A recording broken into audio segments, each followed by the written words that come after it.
स्वागत स्वागत स्वागत। आप सभी का हार्दिक स्वागत है राजस्थान परिषद के इस मीट द आइकॉन प्रोग्राम में। राजस्थान परिषद बेंगलोर की एक अग्रगण्य सामाजिक संस्था है जो शिक्षा के क्षेत्र में, चिकित्सा के क्षेत्र में और सामाजिक जुड़ाव के क्षेत्र में महनीय कार्य करती आई है। और इसी सामाजिक जुड़ाव की पहल को आगे ले जाते हुए हम ये मीट द आइकॉन प्रोग्राम लेकर आए। इस मीट द आइकॉन प्रोग्राम के तहत हम रूबरू होते हैं उन शख्सियत से, उन महानुभावों से, उन व्यक्तियों से जिन्होंने अपने जीवन में सफलता हासिल की है। और क्यों रूबरू होते हैं, क्यों मिलते हैं, उसका एक उद्देश्य है। वो उद्देश्य है कि जब वो इन शख्सियत से बातों को जानेंगे, शख्सियत की बातों को पहचानेंगे, तो वो उनका प्रभाव उनके जीवन पर भी पड़ेगा। इसीलिए हम उनसे मिलते हैं और उनसे साक्षात्कार करते हैं, क्योंकि हमें समझते हैं कि सफलता वो दीपक है जिस दीपक में शक्ति होती है अनेकों दीपकों को प्रज्वलित करने की।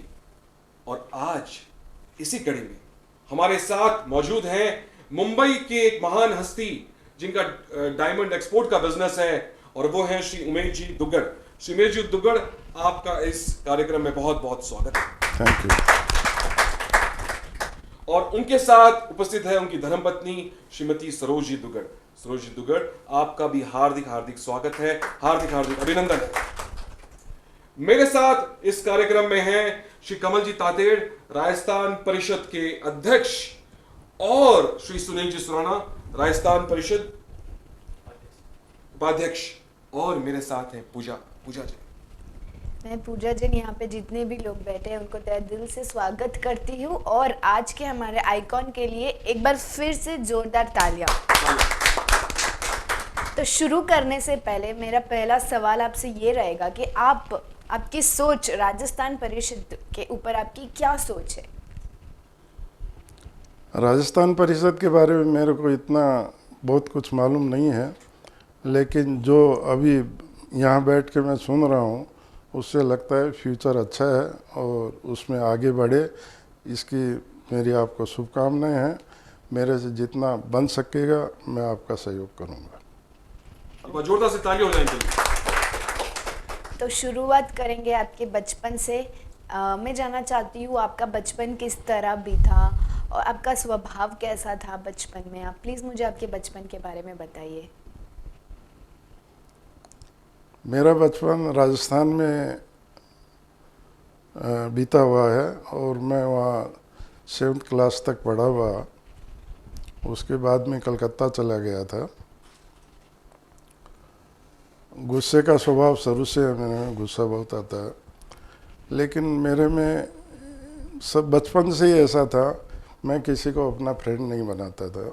और आज भी मेरे जीवन में मेरी वाइफ के अलावा मैं किसी को फ्रेंड नहीं बनाता हूँ, और कोई लाइफ में मेरा फ्रेंड है भी नहीं। यारी दोस्ती है वो जहाँ है वहीं तक सीमित है, बाहर निकलने के बाद मैं उससे दोस्ती नहीं रखता हूँ। अच्छा। हाँ, मैं अपने आप पे विश्वास करता हूँ, मैं क्या कर सकता हूँ क्या नहीं कर सकता हूँ। मेरे को किसी से हेल्प लेने का या पूछने का मेरे मन में नहीं आता है कि मैं उससे हेल्प लूँ, उससे पूछूँ। मेरे को जो करने का है मैं करता हूँ, नहीं करने का वो नहीं करता हूँ। तो दर्शकों, ये बहुत बड़ी बात है कि मन में अगर कोई जो ठान लिया वो करना है, वो किसी बाहरी शक्ति से प्रेशराइज नहीं होते हैं। उन्होंने अगर मन में निश्चय कर लिया कि मुझे एक कार्य करना है तो वो करना है। तो ये बहुत ही उम्दा बात कही आपने, एक बार जोरदार से ताली हो जाएंगे। और मेरे लड़के में और मेरे पोते में भी यह है, उनको जो करने का है। क्यों? मेरा पोता है वो बहुत छोटा है, अभी कॉलेज किया है, मगर वो भी अपना फ्रेंड नहीं रखता है किसी को। उसको भी जो करने का वो करने का है, नहीं करने का नहीं करने का है। एक अच्छा फ्रेंड लाइफ बनाता है, ये बात सही है, लेकिन एक बुरा फ्रेंड अपना लाइफ का डायरेक्शन ही चेंज कर देता है, और उसकी वजह से हो सकता है अपनी लाइफ पूरी चेंज हो जावे। तो इससे अच्छा है फ्रेंड ही नहीं होवे ना, जितनी आवश्यकता है अपने आप करो। मतलब सीमित मित्र हो लेकिन सीमित मित्र हो, सीमित दायरे में ही हो, दायरे में हो। अच्छा। मैं अपने बच्चों को और पोतों को यही सिखाता हूँ, दोस्ती यारी करो मगर इतना मत करो कि उससे घुल मिल जाओ। अच्छा। मत करो इतना, जो करना है अपने आप को ही करना बस। और सरोज जी, आप इस विषय में कुछ कहना चाहेंगी? अच्छा, उमेश जी, आपसे एक बात जाननी थी यहाँ पे कि आप डायमंड एक्सपोर्ट बिजनेस में हैं, तो ये शुरुआत कैसे हुई? शुरुआती दौर में क्या आपको बहुत संघर्ष मैं करना मेरी पड़ा? मेरी फैमिली बहुत बड़ी है। हम लोग अपनी फैमिली में 125-150 मेंबर थे, और मेरे ट्रेड में मेरा 4th जनरेशन था, मेरा लड़का 5th जनरेशन है, और मेरा पोता है वो तैयार हो रहा है, वो 6th जनरेशन आएगा। तो हमारी family diamond trade, jewellery trade से बचपन से ही जुड़ी हुई है, अच्छा, और वही आगे बढ़ रही है। तो आपने ये व्यापार को बढ़ाया, व्यापार को अब सफलता के शिखर पर आपने वहां पे पहुंचा दिया, तो इस सफलता का मूल मंत्र क्या है? जो आप बात बोल रहे हो कि शिखर पे पहुंचा दिया, इसमें मेरा योगदान कम था, मेरे लड़के का योगदान ही है सब। अच्छा, हाँ, मेरा फैमिली और हम लोग भाई लोग 8 भाई हैं, हम लोग 4 भाई साथ में थे। जब भी मेरा लड़का पढ़ के बड़ा हुआ, कॉलेज में पढ़ने लगा, लॉ पढ़ता था, तो लॉ पढ़ते पढ़ते एक दिन इंसिडेंटली ऐसा हुआ, वो ऑफिस में सीखने को आता था, तो थोड़ी देर खाना खा के मैं अपने पास में उसको नहीं सिखाता था, दूसरे की ऑफिस में भेजता था। वो कॉलेज, मिठीबाई कॉलेज में पढ़ता था, वहाँ से ओपेरा हाउस आता था और खाना खा के और निकल जाता था। तो गर्मियों के दिनों में क्या होता था, गर्मी बहुत होता था, तो वो बाहर से आता था, तो ऑफिस में एसी कभी बंद रहता था, कभी खुला रहता था। तो मेरा बड़ा भाई था, उसको ज़्यादा ठंडा पसंद नहीं था, और वो बाहर से आवे, गर्म था, तो वो आते ही बोलता था एसी चलाओ। तो मेरा भाई, उसका बाबू सा हो गया, वो बोलते थे बाहर बैठ के पंखा चला के बैठ जाओ, बाहर का चला लो। तो मेरे को रात को वो बोला कि पापा, आपको ठंडी लगता है, आपको गर्मी लगता है, मेरे को ठंडी लगता है, तो मैं आपके जैसे क्यों रहूँगा? मेरे को गर्म लगता है, मेरे को ठंडी चाहिए, तो ठंडी चाहिए ना मेरे को। आप उसका निदान निकालो ना। और बाबू साहब अगर रोज़ मेरे को ऐसा बोलेंगे, मैं बाबू साहब के साथ काम नहीं कर सकूँगा। जबकि उसकी उम्र उस समय 20 साल थी, 21 साल थे, और वो उसी बात को लेके टसल हो गया। अच्छा, और उस दिन मेरे को बोला कि मेरे को बाबू साहब के साथ काम नहीं करना है। तो मैं बोला, बाबू साहब के साथ काम नहीं करेगा, तुम कैसे करेगा? बोला, मैं यहाँ से चला जाऊँगा, मेरे को आप लोग के साथ नहीं बैठना है। और वो रियल में चला गया, अच्छा, बेल्जियम चला गया, और फिर लौट के आया नहीं मेरे पास, लौट के आया नहीं। तब से हम लोग अकेला रहता है। शादी करने को आया, वाइफ को ले गया, हम लोग अकेले रहा। मेरे हिस्से में अब वो डिफेक्शन में क्या हुआ, हमारी फैमिली डिवाइड हो गई, क्योंकि वो अलग काम करने लगा, हमारी फैमिली डिवाइड हो गई। उसने मेरे से कुछ नहीं लिया, मेरे हिस्से में जो भी आया बोला, बाबा मेरे को कुछ नहीं चाहिए, आपके हिस्से का कुछ नहीं चाहिए। आप लोग बिलीव नहीं करोगे, आज तक मेरा तिजोरी नहीं खुलवाया उसने, कभी चाबी नहीं मांगा है उसने।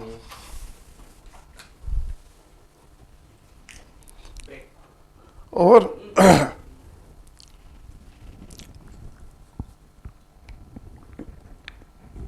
उसके हिस्से, मेरे हिस्से का माल जो उसको भेजा हुआ था, आज भी उसने ऐसे ही रखा है। वो बात को 25 साल हो गए, अच्छा, वो हाथ नहीं लगाता है। बोला, पापा आपके हिस्से का मेरे को कुछ नहीं चाहिए,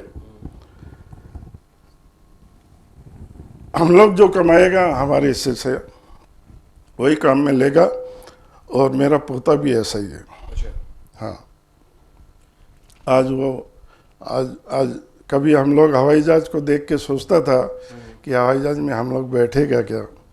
हवाई जहाज को देख के हमको खुशी होता था, आज हवाई जहाज देखा हमने। मेरा पोता बोलता है हम अपने प्राइवेट एरोप्लेन खरीदेंगे पापा। बहुत बड़ी बात है, बहुत बड़ी बात। स्वाभिमान में एक बहुत बड़ी शक्ति होती है. Self respect is something which has got lot of power. एक यहाँ पर एक बात जो यहाँ पे सीखने को मिली कि जो स्वाभिमान का संस्कार है इन्होंने अपने बेटे को दिया और उन्होंने अपने पोते को भी दिया. तो ये जो चीज़ है ये बहुत बहुत सराहनीय है. और इस मोड़ पर आपसे भी ये प्रश्न पूछना चाहूँगा कि जब ये मुश्किल दौर से गुजर रहे थे, बेटा आपका बाहर चला गया, तो as a mother how did you feel?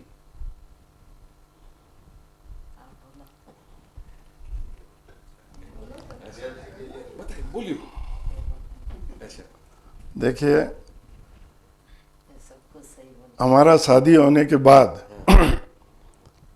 हम लोग कभी भी एक वीक के लिए भी अलग नहीं रहा है. अच्छा. हम लोग हमेशा जहाँ भी जाता है साथ जाता है, साथ रहता है. इनको जो पसंद है वो. आज इसकी मदर को गुजरे 3 साल 4 साल हो गया होगा, अभी तक अपने पीर नहीं गए. अच्छा. हम लोग साथ में ही आते हैं, साथ में ही जाते हैं. इसके पीर वाले हैदराबाद में रहते, इधर ही रहते हैं बंगलोर में, मगर एक दिन के लिए आए गए बस. अच्छा. बाकी हम लोग अलग नहीं होते हैं कभी. क्या बात है, एक तालियां तो बजनी चाहिए. आप कुछ पूछना चाहेंगे? मैं देखो, उनकी तरह मेरे को इंटरव्यू देना नहीं आता है, मैं आपको बता दूं. हाँ, वो मेरी बहुत अच्छी. अच्छा. लाखों करोड़ों में नहीं मिलेगी. मैं जब से सुन रही हूँ कि आप अपने बहू मेरे का- मेरे लड़के के 4 बच्चे हैं. मेरे को 2 पोता 2 पोतियाँ हैं और चारों बहुत होशियार है. अच्छा. चारों बहुत होशियार है, पढ़ने में भी और धार्मिक कामों में भी बहुत होशियार है. वो बेल्जियम में रह के भी धर्म संघ के बारे में बेसिक सारी चीज़ें जानते हैं वो तो लोग. यही बात मैं पूछने वाला था कि धर्म संघ का आपके जीवन पर क्या प्रभाव पड़ा? हम सब तेरापंथ धर्म संघ से बिलोंग करते हैं. How important is religion to you? धर्म आपके जीवन में कितना महत्व रखता है? देखो, धर्म के बगैर जीवन नहीं है. धर्म, जीवन में धर्म होना बहुत आवश्यक है. अब उसको अपने किस रूप में लेते हैं, कैसे कर पाते हैं, वो अलग बात है. और मैं धर्म में ही मैं ये सोचता हूँ कि अपने को सर्व धर्म को जोड़ना चाहिए. खाली जैन धर्म का बात नहीं करना चाहिए, क्योंकि जैन धर्म में अपना जितने भी लोग हैं वो वेल टू डू है, मगर सर्व धर्म में ये चीज़ नहीं है. तो अपने को बड़ा होके उनके लिए कुछ करना चाहिए. बहुत बहुत बहुत ही बड़ी बात कही इन्होंने. एक बार जोरदार से ताली हो जाए. सर्वधर्म विचारधारा एक हो सकती है, लेकिन जिसके पास ये एक सोच है कि सर्वधर्म को हम माने, वो सोच ही बहुत ही उच्च सोच है. जैसे कि भाई साहब ने फरमाया कि सर्वधर्म को हम मानते हैं. विचारधारा जैन हो सकती है, लेकिन जो इनकी एग्जीक्यूशन है वो एग्जीक्यूशन सर्वधर्म के प्रति है. तो एक बार जोरदार से ताली हो जाए. मैं आपसे कुछ पूछना चाहूँगी. मैं जब से आपसे ये सुन रही हूँ कि मेरी बहू बहुत अच्छी है, मेरी बहू बहुत अच्छी है, तो इसके बेटा बहू, सब बेटा बहू. बहू लाइक इतना उनके प्रति इतना प्रेम, लाइक क्या, लाइक मैं जान सकती हूँ कुछ उनके बारे में? वो क्या बताऊं उनके बारे में. ऐसी बहू नहीं. वो सब कहना मानती है, ये वो बोलती है, वैसा करती है. तो दोनों में मेल बेटी बहुत से अच्छा ज्यादा है. मेरे को उससे ज्यादा. मेल बहुत अच्छा है इसके लिए. बहुत. मैं तो चाहूँगा कि ऐसी बहू सभी घरों में होवे और आज सबको तक कोई मिले. मेरे को उसकी सास नहीं बोला है. सब माँ बेटी बोलते हैं, कोई बहने बहने बोल देता है, लेकिन सास कोई नहीं बोलता है. अच्छा. तो ये जो सास बहू का रिश्ता है, वो नहीं है हमारा. अच्छा, कोई बोलता भी नहीं है. सास बोले तो मेरे को ऐसा लगे कि मैं सास हूँ. मेरे को कोई हम लोगों का है ही नहीं ऐसा कुछ. बोला ही नहीं कभी किसी ने. तो सरोज जी, मैं चाहूंगा कि तमाम दर्शकगण जो आज ये आपका प्रोग्राम देख रहे हैं, स्पेशली विमेन, पूरे विश्व भर में प्रोग्राम ब्रॉडकास्ट होने वाला है, तो एक उनको भी एक मंत्र दीजिए, गुरु मंत्र, सास बहू के रिश्ते पर. कैसे इतना कैसे- प्रेम रखते जैसे अपनी बेटी को रखते हो वैसे ही अपनी बहू को रखो. सास बहू का रिश्ता रहेगा ही नहीं, बेटी भी और माँ का रिश्ता होएगा. अच्छा, बहुत बड़ी बात कही आपने. और जोरदार से ताली हो जाए इनके लिए. बेटे का मेरा सगाई की है ना, हाँ. तो बाप बेटे दोनों अकेले गए. सुबह गए, शाम को आ गए.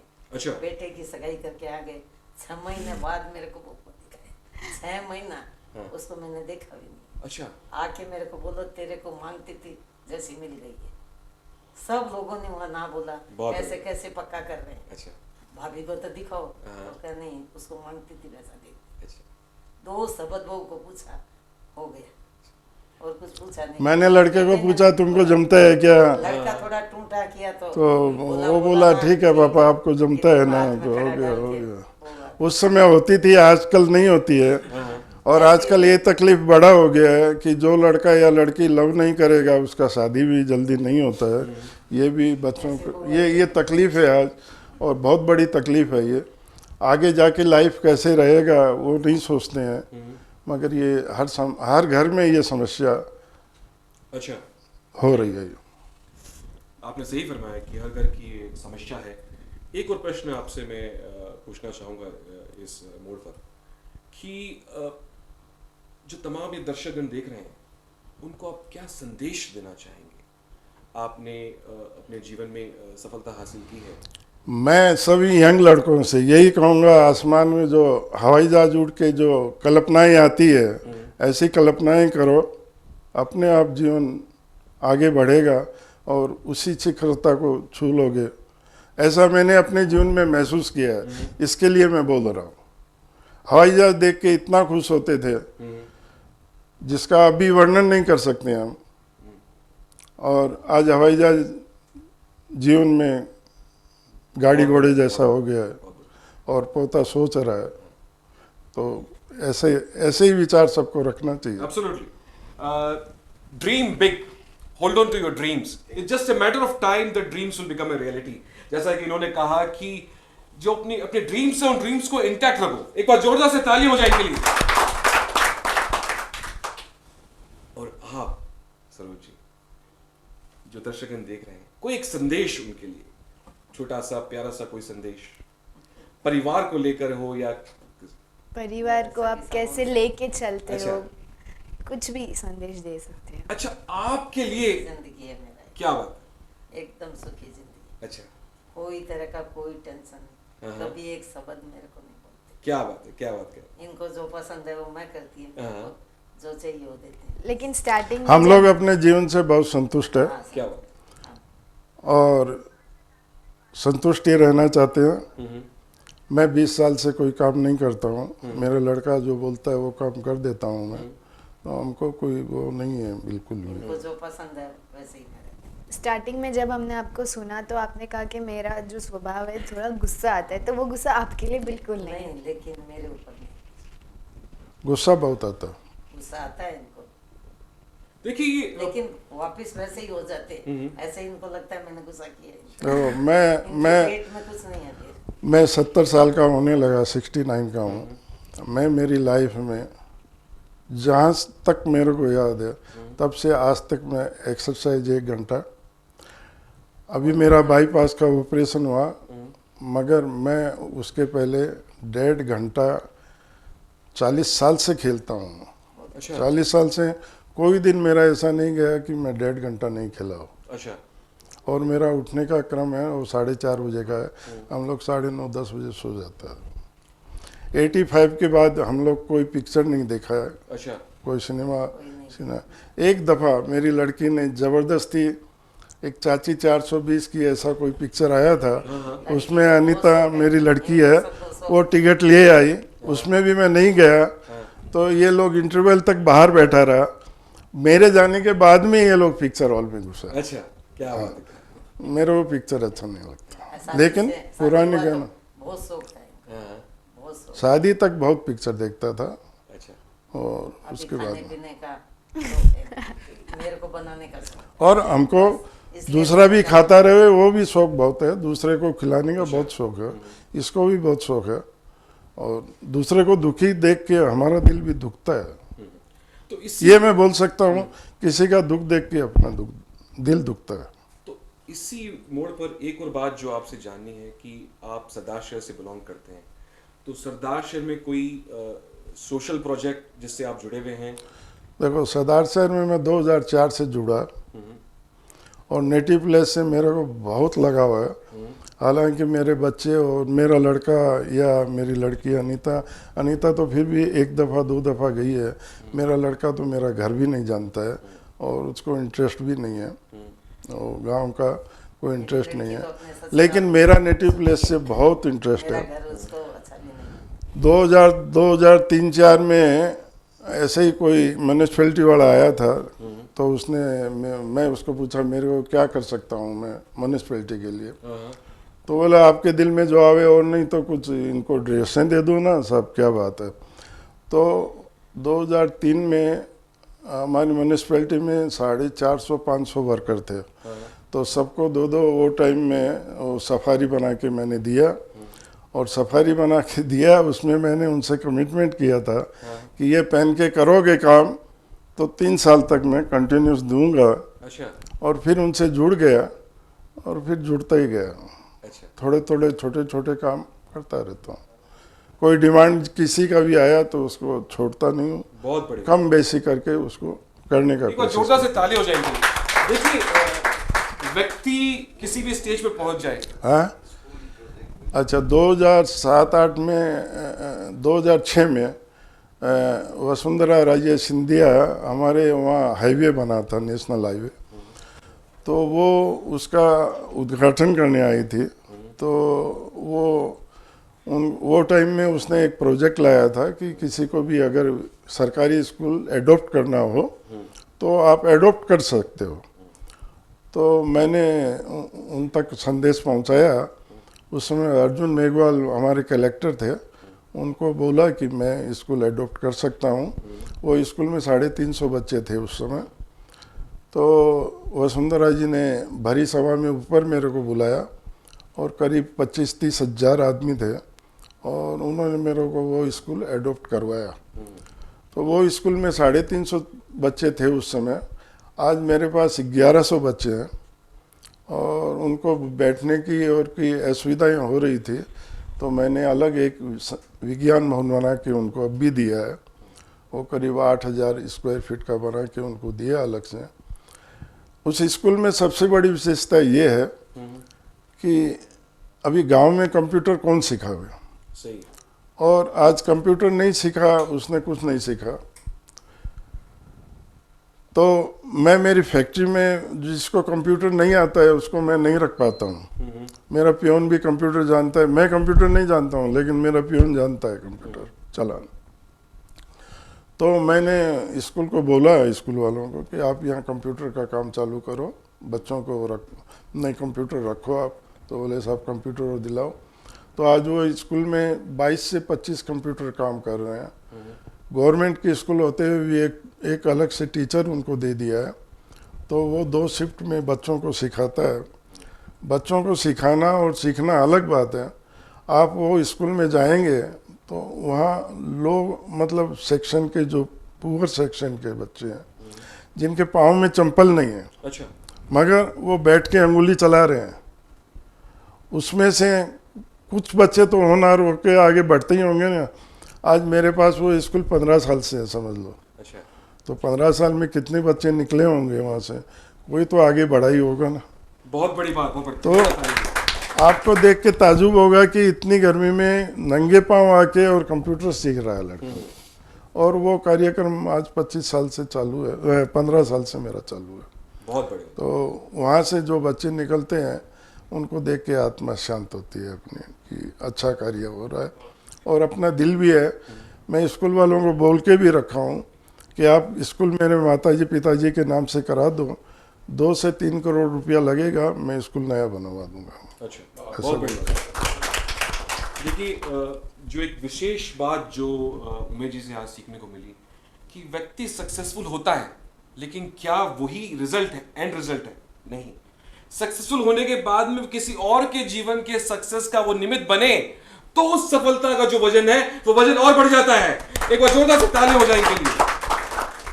मेरे बड़े भाई साहब उसी स्कूल में पढ़े हुए हैं, और उन्होंने 1963 में कोस्ट अकाउंटेंसी किया था। उस समय इतने पढ़ते नहीं थे लड़के, तो मेरे पिताजी प्राउडली बोलते थे कि मेरा लड़का कोस्ट अकाउंटेंट है। तो आज भी वो स्कूल हमको याद आता है और उस स्कूल में ही काम कर रहे हैं, थोड़ा थोड़ा करते हैं। तो उमेश जी, मैं आपको ये भी बता दूं कि राजस्थान परिषद, जैसा कि मैंने परिचय में कहा कि लगभग 45 सालों वर्ष पूर्व की स्थापना हुई थी इस परिषद की। हम भी शिक्षा के क्षेत्र में काफ़ी कार्य करते हैं। अगर कोई परिवार है, उस परिवार के बच्चे अगर शिक्षा का जो खर्च है वो उठा नहीं पाते, तो राजस्थान परिषद उन परिवारों को वो राशि पहुंचाता है, वो एजुकेशनल असिस्टेंस देता है। तो कहीं ना कहीं राजस्थान परिषद का जो मिशन है और इनका जो मिशन है वो एक ही है। तो हम आज आपका और सरोज जी आपका तहे दिल से शुक्रिया अदा करते हैं कि आप इस मंच पर आए, आपने हमारे साथ अपने अनुभव शेयर किए और बहुत कुछ हमें सीखने को मिला। आज आप जो ये सब विशेष बात जो सीखने को मिली वो है अंडरस्टैंडिंग फैमिली में कैसे हो, बच्चों में संस्कार कैसे दिया जाए, और समाज सेवा का जो उदाहरण आपने प्रस्तुत किया है वो हम सब के लिए प्रेरणादायक है। तो राजस्थान परिषद की ओर से एक बार फिर आपका बहुत बहुत धन्यवाद। एक बार जोरदार से तालियां हो जाए इनके लिए।